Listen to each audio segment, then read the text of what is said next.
Mufunze ebigambo tebinajja tandikiddeko maka wanaagamu. Ngabo manya maka gali bize ono ye maama. Imune maama. Simanyi na kumanya baana bange.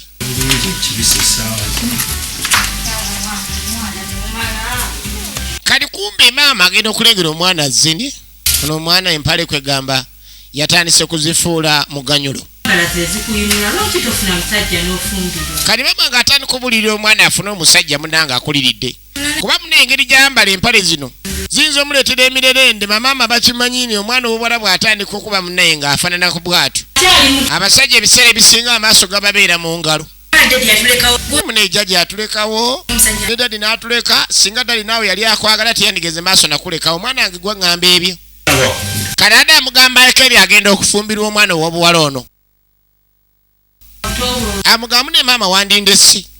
Kuba mune abasajja bazibu taata yakulekawo n'otukuza feka. Maama akanya mugamu ne bonoodibira ku lujja ne bakuzalyamu abaana ku lujja ekyo tunaakikolera ki?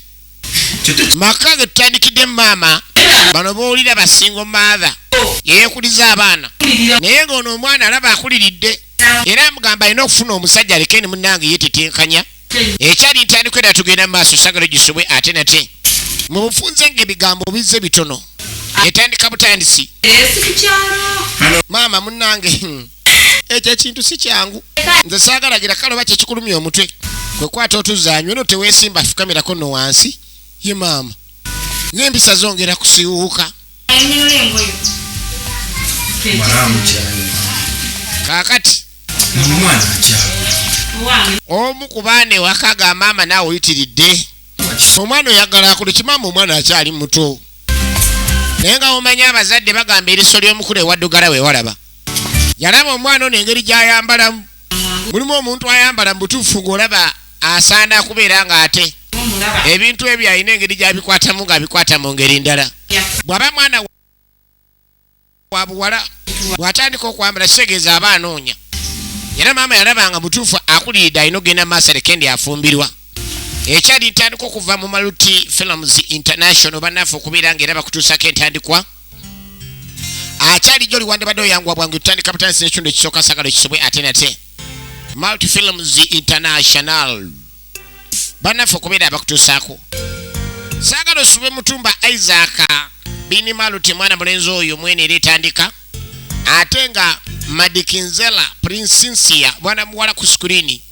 ekyali ntandikwa ensi y'emyoyo Love and Agony Part 1 yetandikwa obutandisi so mune nga tumaze okuba nga tulengera gye twatandikira maka gali era tukoma otulengera mwana muwala Samiyoni Kuku akwerezanga Liita ekyali ntandikwa T-West akwerezanga David ekyali ntandikwa sagale keno gisobwa kati maama yayongera najja amuga mwana wange bye nagambye wabitegedde tosubwa Andrew Parkman ngakwerezanga Loni munange bagamba bulungi kwefaako kati weefuddeko niye muneyo osana n'onoonya omusajja n'ofumbirwa n'onoonya eddya nakamya Lidiya naye muzanyi mwene etandika saagalo gisubwa ate nate mwana ono gwe ngamba atawulira nze nnyoko nze yakeera enkya nenkusindika bwe nkugamba mpuliriza mutumba Isaac Bini Maluti director firimu eno etandika saagale kendo gisubwa ate nate ensi y'emyoyo Love and Agony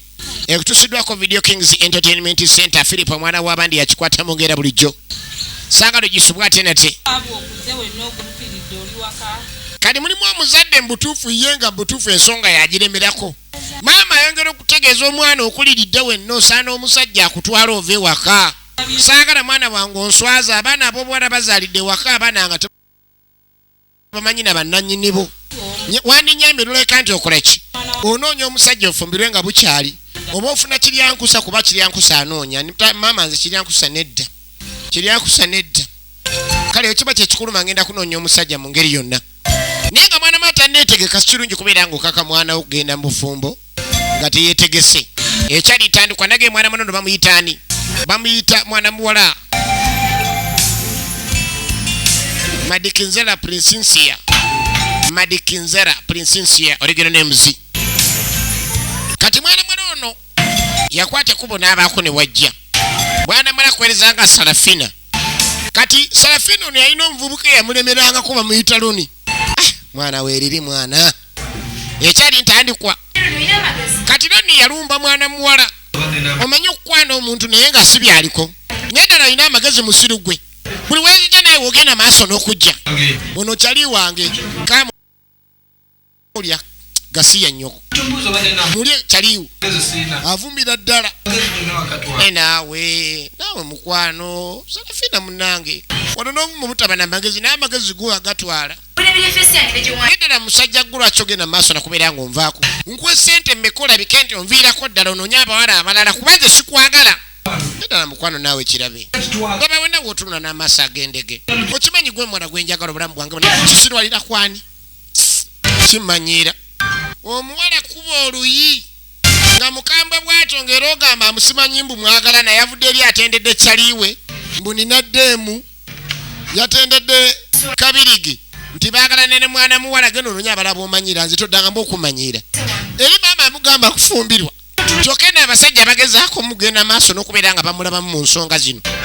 Abayisa bubi. Ekyali ntandikwa era mwana mulenzi loni tebaamuyisa bulungi.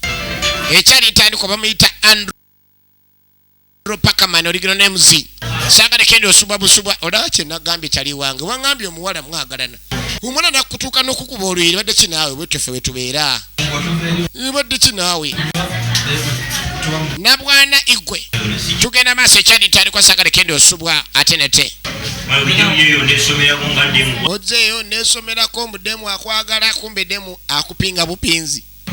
Yava eri nga yeesomye ku kabirigi ng'amugambye mwana muwala oyo gwe njagala maaso ga ndege. Gwe naawe kyayi omulwisaayo kati obusungu ate yabuteeka ku wakyayi. Mwana mula temwagalangako. Asanze ebizibuloni. Mwana mula ate yalemera mu nfu. N'owulira ng'oyagala kufa oggwewo. Ogusajja buli odda ne gukutambulirako. Loni mwana oyo ddemu wande mulese baddemu gye bali basiri gye bali. Gwono nze manyi bwe mukwata oyo ddemu wange ne bw'onookola otya tuyomba ne tumanyi tutereera. Wani gwogamba muddemu wali mbadde ddemu okirani gw'omanyiraani. Nze ndi ddemu nedda mukwana ensonga solo zisolovinga wadde onkubye oluyi. Nze ate okwagala gwe ne tuba tusigadde ku nsi abantu babiri sobola kwagala. Njagalamu embwa nze nviira gumvire n'okutera koma bebi omanyiraani ani bebi wo. Owayo omuwala oba aganye muleke. Ngabo omanyi mulimu abavubuka abalina embeera ng'ezo. Ava eri nekyaliwe nga yeesomye ako kaddemu kange mwana. Gwelindako ngenda kukakasa yava eri yeesomye. Kume mwana muwala yekyanga. Si mwangu n'akatondo Sarafina. Sarafina yali tannatuusa kwagala bufumbo. Sarafina yali talina mulenzi gwagamba nti wuuno. Nga neeka maama amutabikidde amugamba wandibadde ofumbirwa. Ekyali ntandikwa era nga tugenda maaso. Akyali gy'oli wandibadde oyangwa bwanguyi. Bagiyise ensi y'emyoyo love and agony. Tutandika butandika akyali gy'oli yanguwako. Wuuyo mwana muwala. Buli kimu akirina atambula n'ogamba ya baasi. Tambula mwana gwe. Kati eno kumalo bakyali abagezaako kubanga bagezaako okuzoweza. Bali muzowe. Bali kapiisi. Mwana wegendereze ekikulu ozoweza bubi naye mwana. Bali mu kuzoweza. Mwana olinga naawe atalaba Premier League. Tuzoweze tulabe. Bali kuzowe. Kapiisi ke baliko. Gundi gwe toniga atalaba nawe ddeko bwakigira nze njagala kopa Ronaldo naawe. Leka naawe koona koonene tulabe. Bali mu ndiba. Amaka gakikomera naye nga tekyatuuka bulungi mwana mala waatera okuyitira wuuno agenda. Atambula n'ogamba yes tambula. Mwana ekikulu naawe endeba togitegeera. Bakugamba oli ebigere bye ente. Wegamba alwawo. Yamugamba agire ku birenge. Kati omupiira gusamba ne gujja kuba mwana muwala. Yennyini yagusamba. Yamugamba nsonyiwa sole. Naye musajja gw'alina amagezi. Kuba byakulirawa. Kireka byakulanga ebitategereka. Ondaba mpitawo kyokka kigema sinkuba omupiira.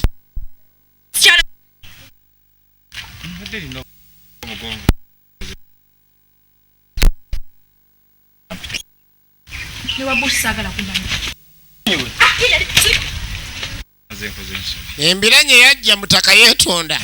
Amanya bampita Kenny. Zesaagala kumanya gusiriwala. Kitunulanga ennanga. Zetomanyira manyire. Ndaki. Baseka busisi nga mwana muwala engeri gy'agizeemu. Ate ensobi yaabwe nga tebalina kye bayinza kukola. nga badde akuzoweeri abwamba tusooke tuzoweeze naye bane abaala b'ennaku zino kale mulaze nti sinaadde mutawaana naye andaze embwa mwana mayita gooka nga tagwalinga luvirirwa ggaali ewaka eri yavaawo ng'ataagala bimusumbuwa kati ng'alina mikwano gye gy'abeera nagyo kiwayi ng'okomyewo we nayo n'oli munyiikaavu tusobola nakikkiriza Tracy kati ogenda okwetegereza azimbye ne feesa mbuza lwaki azimbye okimanyi nti no waliwo endiga ezibadde zisamba omupiira ne zinkuba omupiira embwezo wayi togamba waliwo endiga ezigenda maaso n'okusamba omupiira yakomawo abavuluga mwana muwala alina obukambwe bungi nnyo yeno gye mikwano gy'abeera nagyo alina Tracy alina ne mukwano gwabwe omulala gwe babeera naye nga bumanyi abaana ababola nga bagezaako okwekikiitanya kati ayagala agende ku kanisa ennaku zino bane 77 days zigenda mu maaso mbali njagala ngendeke waakayanja sooka endabye engeri muno egyensaba mukama nanga ntaasa abantu nga bafuna ebyamagero kati waliwo gwe bayita liita ye ku basajja oba omuwadde afaanana atya oba ali atya mulimu abaana ab'obuwala nga ye talina choice kati ye liita kati amugamba loni n'omukuba n'omuswaza kyokka nojja n'otugamba mbu simanyi loni kino loni kiri loni kiri nze mumpe loni nze mbutufu mpulira nze simanyi nakumanya ye nomala ompa loni nze simanyi kati Tracy yamugamba naye gwe daatoboola bayongera okuyombera ddala naye gala ddala mwana gwe lito oba wakula otya bw'otalekera okubba abasajja b'abanno ebisiraani bigenda kugoberera paka gy'onoolaga twala ekyogamba bwenda akasooka okubba yekka ekyali ntandika okuva mu multi films Uganda era nga tandika butandisi nagamba Philip omwana w'abandi yaba akikuttemo mwana yoyo gwe bayita Madikizera Princess Origino ne muzinga akwereza nga Sarafina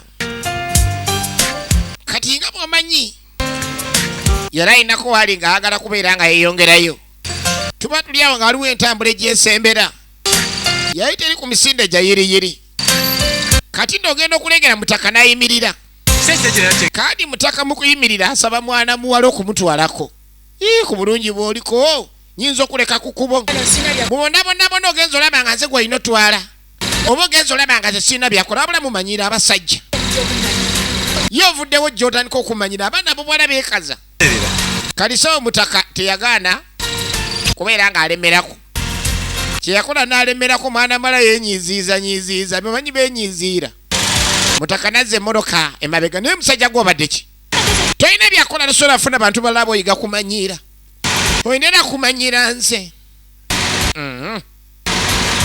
mutaka n'alemerako simbula emmotoka yo ogijje wano jawo galagalayo yobeera yagirina naye nga womanyi abaana ab'obuwala beekaza ayagala ayimirize bodaboda kumbe ye mutaka yamukuba omupiira kati abatakisi nga bwebamanyi babeera ku kamera yalaba ng'onaali omu ate nga maaso waliyo 8 abalinze naddamu n'amuyitako lwaki obonaabona agambye tuula jasi nkusuleko wookoma wali nge sirina buzibu wali kumpi nnyo nja kutwala tofaayo kale kamalega era tebakubanga takisi naye nga neefulanga agenda oyingirira addamu n'agana nadde emabega nakutuusaako wonna woolaga nze sirina mutawaana munnange ekyali ntandikwa bagiise ensi y'omwoyo era nga kyekitundu ekisoose ate ngenda yingira mu mmotokayo naye tonkwatako omanye abasajja bemutwe mutandikiriza olusiddiike lwammwe oli muntu muzibu sinaadde buzibu nkimanyi oli mukyala wa buvunaanyizibwa ye mwana mulenzi ono bamuyita Mutumba Isaac Origino Nemuzi ng'amugamba asese endabirwamu naye nga ssebo mwana lubadde lutalo okubeera ng'ayingira mu mmotoka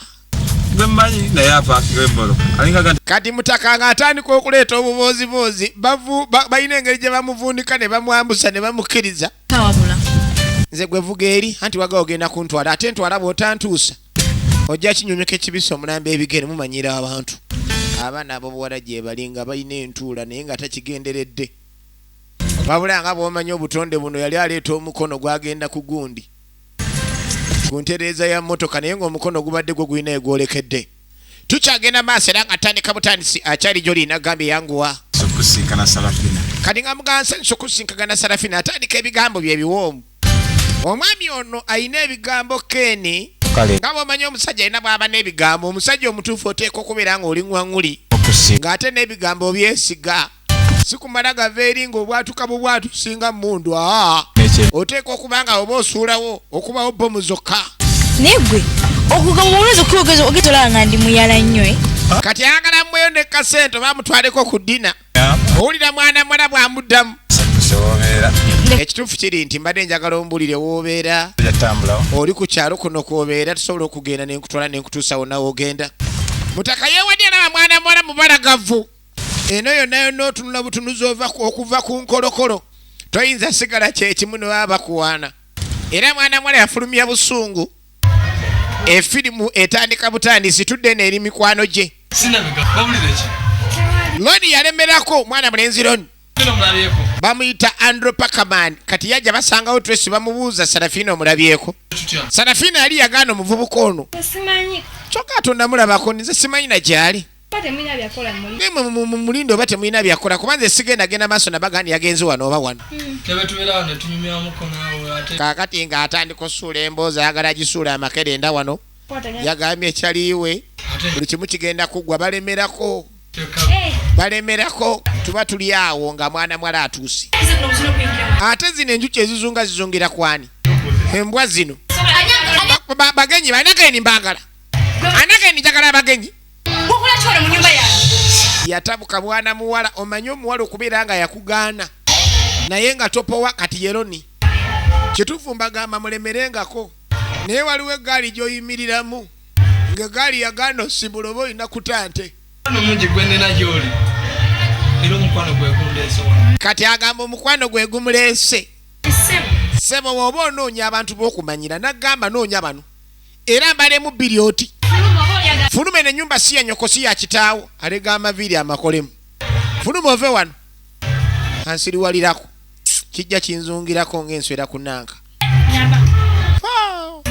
mulimu abakazi nga si bangu waliwo mubutuufu kye weepimira ng'olaba oli wakukimira naye ng'omala budde yali azze n'obulabo musajja batunga bagoba loni agezezaako okuwadaawada akwanye buli ekisoboka kyonna biganye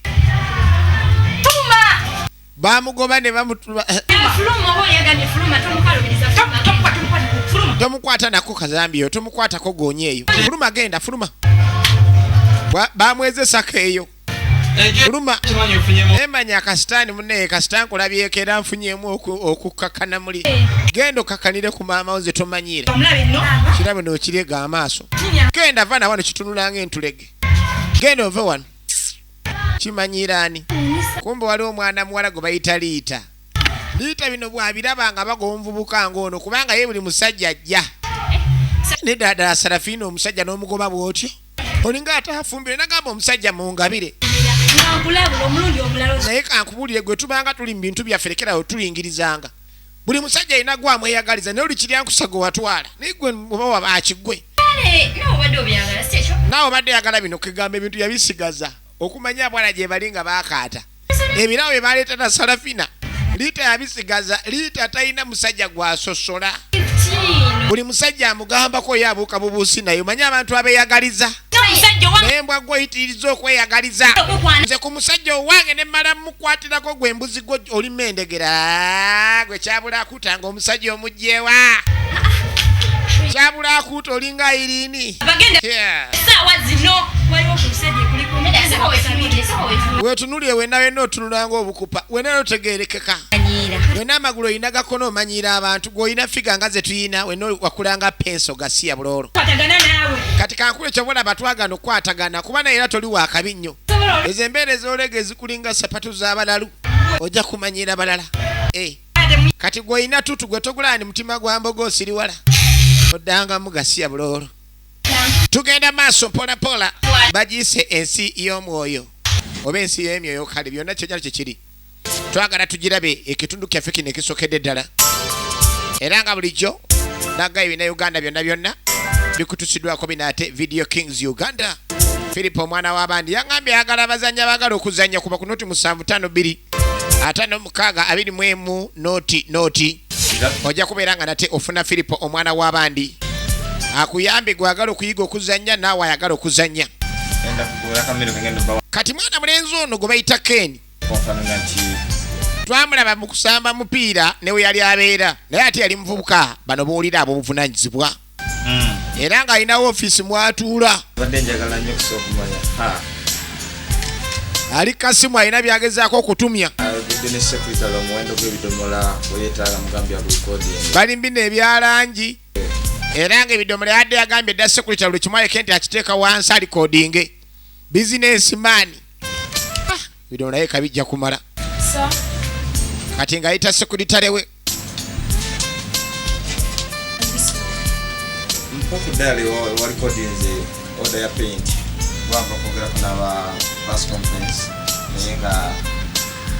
omusajja wa buvunaanyizibwa wabula nga mwana muwala teyamanya yali alowooza bano abayaaya abafere manya abafere beeyagaliza nnyo obumotoka gw'omulaba mu kamotoka n'olowooza wa buvunaanyizibwa kumbe ku bufere kwasula era kwatudde ate kwalya egenda maaso naye ono yali wa buvunaanyizibwa omusajja wa woofiisi ate nga woofiisi emirimu gyetambuza gitambula amakubo amatuufu wabula mwana mwana yasooka neyebaddala ng'alaba ono kyalalabika be bano abafere akyagenda maaso ne bizinesi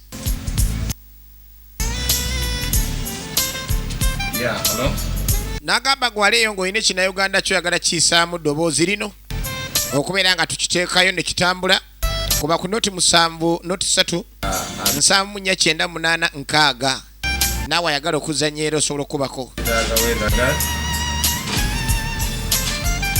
ng'agenda maaso bamuwa bulungi nnyo buli kimu ekyetaagisa ng'awandiika bamuyita mwana mulenzi Mutumba Isaac ag'obuzaale Mutumba Isaac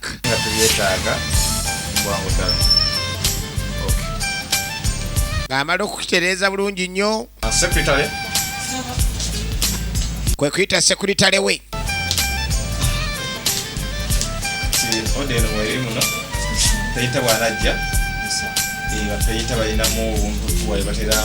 yemulekera oda oli peyinta wajja afunamu bufunyi bwe yeetaaga then nga omulimu gutambula omwami yali ali ku store sekuritale ng'awulira bulungi nnyo wabula nga mu kakyo kano bayinira n'abakozi be beetaaga okubeera nga munaye ate babawa ku mirimu mwana muwala wuuno Sarafina yali muwala mubalagavu bano bowulira nga mutuufu era bw'omutunuulira okuva wansi eno ku nkolokolo olabira ddala nga muwala agwanidde okubeera nga mutuufu afuna omuntu gw'ayinza okubeera ng'abeera naye era mwana bwe yali anoonyeza emirimu ebiseera ebisinga nga tagifuna katugenda olengera alina wazza anoonya kalimu Sarafina nange bamuyita Madikizera Prinsinsia origino ne muzi kati yajjanga alamusa kumbe ku ofiisi wazze ate ofiisi ya Ken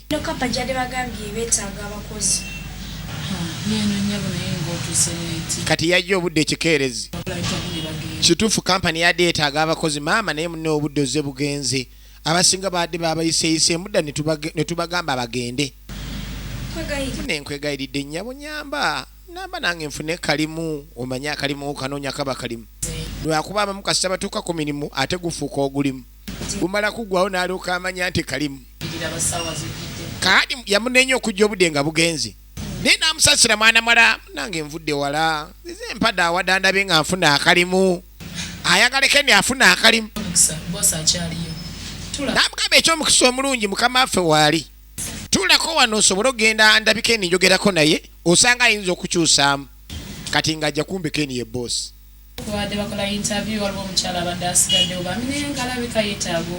kati ng'amuliiramu ekituufu kiri nti abaana abasinga nabasiibudde kati ssaawa zino ate okuddambya emirimu tamanya ani aliwo ojjukira muwala gwe yavuga mu mmotoka n'amugamba ebigambo neyekyankuula bino abalanga omanyi bye beesuula mu jjulube abalowooza buli omu muyaaye ne munenze ndaba avudde wala wandi muyambye munnange boosi aleka bambi avudde wala ate omulimu aguli mbwetaavu nagamba mbenkozeseza interview abatuufu malabye abakukozesa kati siraba lwaki ate ngezaako okubeera nga ate nnondo omuntu omulala yenna Ani muyambye boss munna osanga inzobeera omukozi omulungi muto betufirwa n'abakozi abalungi yamwogerera bulungi kakati yagala kala amulabeko obulabi alabe omuwala ono bwafaanana kale mugamba ajje mwana muwala alindiridde alina waalindidde bannanga amugambye ajje naye ng'ajjukira omuwala ono amumanyi bulungi bagambye ogende mugambye ova wala muneweebale nnyo maama baneweebale kunjagaliza mulimu alinga gwe baguwadde naye nga tebannagumuwa ng'ayingirawo mu ofiisi omutima gwatulika ku buli sayidi